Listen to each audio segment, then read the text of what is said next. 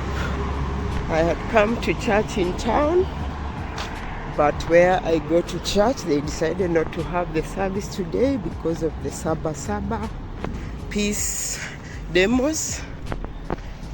Yeah, so I'm just going to see if there's another service in town, in any other church, and then I can go in and worship because I'm already in town as I wait for 12 o'clock because that's when people are meeting at Uhuru Park. So since I'm already in town, why not utilize everything that is here? So I'm just going to enter any church that is going on and worship until that time.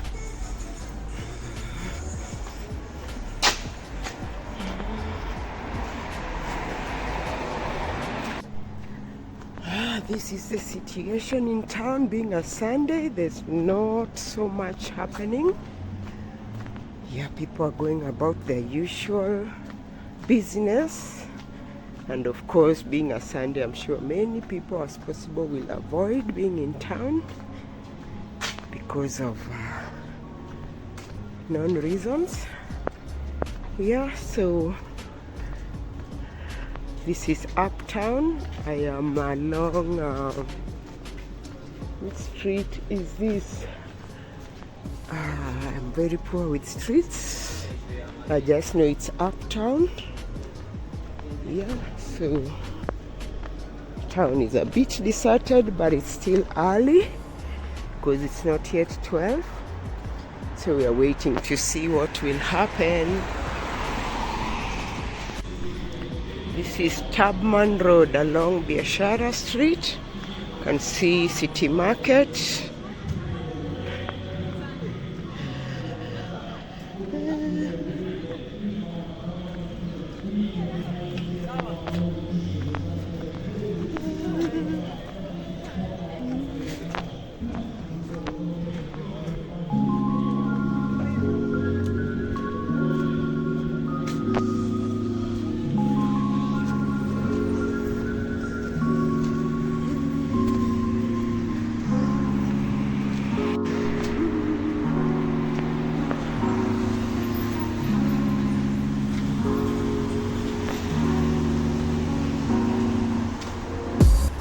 Town is peaceful for now, but I've come across some police, like 3-4 police, like they look like the KDF, they're armed. I think they're also patrolling, but it's still too early to say because it's only 11:15.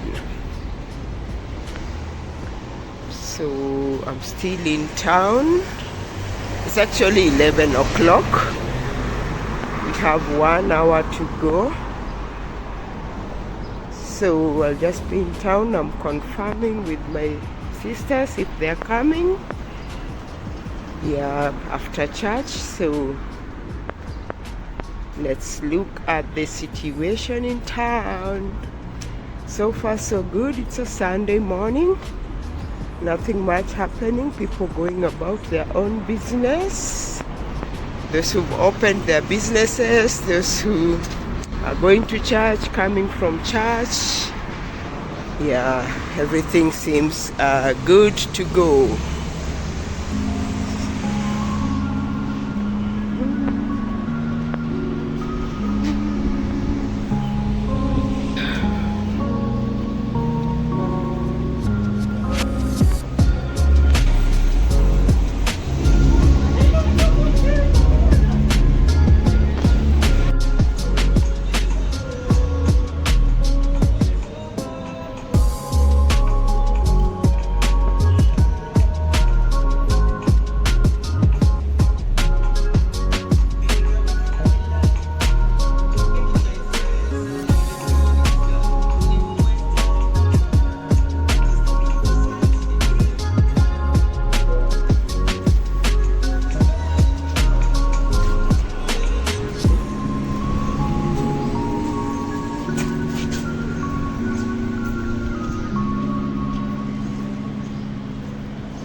ya Sunday ati watakuwa wako around.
I'm now almost in downtown. This is the situation.